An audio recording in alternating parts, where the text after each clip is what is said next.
नमस्कार, welcome back to the vlogs of तथ्य homeo clinic. मैं डॉक्टर आनंद जोशी। आज हम बात करेंगे रीसेंट डेवलपमेंट जो हुआ है आईसीएमआर द्वारा प्लाज्मा के बारे में। प्लाज्मा थेरेपी बहुत ही इन है। प्लाज्मा थेरेपी एक तरह से कोविड 19 के ट्रीटमेंट में कुछ भी ऐसी चीज, कोई भी ऐसी दवाई अगर मिल रही है कि जिससे पेशेंट को राहत हो सकती है, so that seems like and what do we say, life saver to the patients and to the family. तो प्लाज्मा थेरेपी कहीं ना कहीं ये काम कर रहा था अब तक, and people were more hopeful like few drugs, few injections and plasma therapy के नहीं पेशेंट रिकवर हो जाएगा।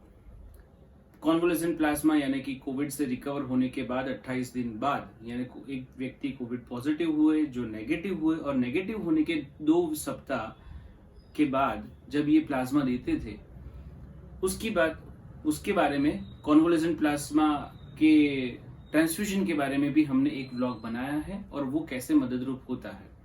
संक्षिप्त में बता दूं आपको कि कॉन्वोलेसेंट प्लाज्मा, जैसे हमारी बात हुई, कोविड पॉजिटिव होकर नेगेटिव हुए व्यक्ति के 14 दिन के बाद ये प्लाज्मा जो एंटीबॉडीज रखता है, इस प्लाज्मा में कोविड 19 के विरुद्ध एंटीबॉडीज होते हैं, वो प्लाज्मा अगर किसी कोविड पॉजिटिव पेशेंट को दिया जाए तो उसे रिकवरी में ज्यादा फायदा होगा। ये अब तक की प्रैक्टिस थी। रीसेंट हाल में आईसीएमआर की जो गाइडलाइंस जारी की गई और एक जो task force, Covid task force की मीट हुई, उसमें ये चर्चा हुई कि कॉन्वोलेसेंट प्लाज्मा देना वो शायद पेशेंट्स के लिए इतना हितावह नहीं है या उतना फायदे कारक नहीं है। दे थॉट दैट जितना कंट्रोल ग्रुप और स्टडी हुआ, एक कंट्रोल ग्रुप हुआ जिनको प्लाज्मा नहीं दिया और कोविड ट्रीट हुआ, एक ग्रुप था जिनको प्लाज्मा देकर कोविड ट्रीट किया, दोनों के रेशियो में, क्यूरेटिव रेशियो में बहुत ज्यादा फर्क नहीं मिला। So they concluded that this plasma therapy is not that much helpful for the COVID positive patients. एक बात। दूसरी बात ये रखी गई कि जो प्लाज्मा थेरेपी के टाइम लगता है, जैसे 1.5 से 2 घंटे या 3 घंटे लग जाते हैं, कोई पेशेंट प्लाज्मा देने जाता है, फिर उसको ब्लड से प्लाज्मा अलग करना होता है, उसका जो खर्चा है, ट्रांसपोर्टेशन है, ये सारी चीजें भी कहीं ना कहीं रिसोर्सेस और इंफ्रास्ट्रक्चर पे टोल ले रही है, और जहां ये ट्रीटमेंट इतनी इफेक्टिव नहीं है। लेकिन सबसे जो चौंकाने वाली बात आई है इसमें, दैट इज के प्लाज्मा थेरेपी के कारण वेरिएंट्स ज्यादा जल्दी म्यूटेट हो रहे हैं, और उन्होंने बताया कि this could be one of the causes of fast swift spread और the fast swift mutation of the कोविड-19 वायरस। अब ये क्यों होता है?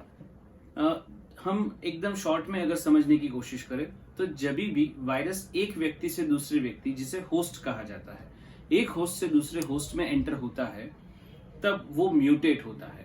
हर एक होस्ट की, हर एक व्यक्ति की डिफेंस मैकेनिज्म अलग होती है, अलग इंटेंसिटी से होती है, और उसके मुकाबला करने के लिए ये वायरस म्यूटेट होता है, और ये म्यूटेशन के कारण ही ये नए नए स्ट्रेन्स आते हैं।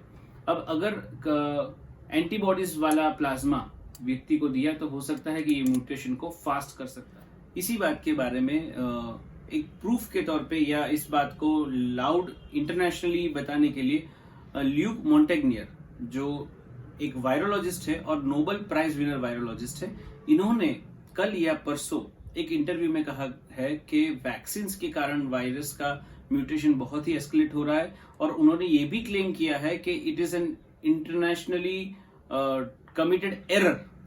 ही has also addressed WHO and etcetera bodies जो कुछ भी है for the vaccine. So this we don't know how it is developing, क्योंकि देखिए कोविड आया तब से यही हो रहा है, एक दवाई आ रही है फिर वो इफेक्टिव नहीं है, एक दवाई आ रही है फिर वो इफेक्टिव नहीं है। सो प्रेजेंटली प्लाज्मा थेरेपी को उन लोगों ने जो गाइडलाइंस है उसमें से निकाल दिया है, या कह सकते हैं ऑफ लेबल ट्रीटमेंट कर दिया है। You can go on net और यूट्यूब और check about this the interview of Luc Montagnier also.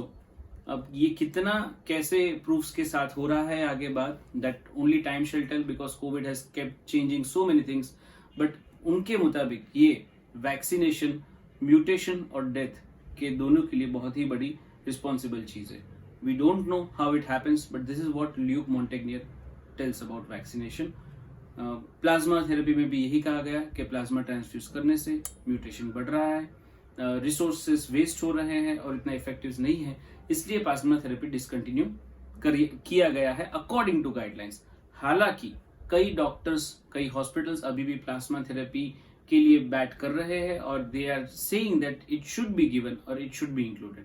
So it goes upon the doctor's discretion, doctor और फैमिली जिस तरह से तैयार कर पाएंगे for the best of the patient, I think that should be done. तो this is about plasma therapy. तो अगर कोई पॉजिटिव पेशेंट या फ्रेंड है तो आपके डॉक्टर से एक बार जरूर सलाह मशवरा कर ले। Thank you.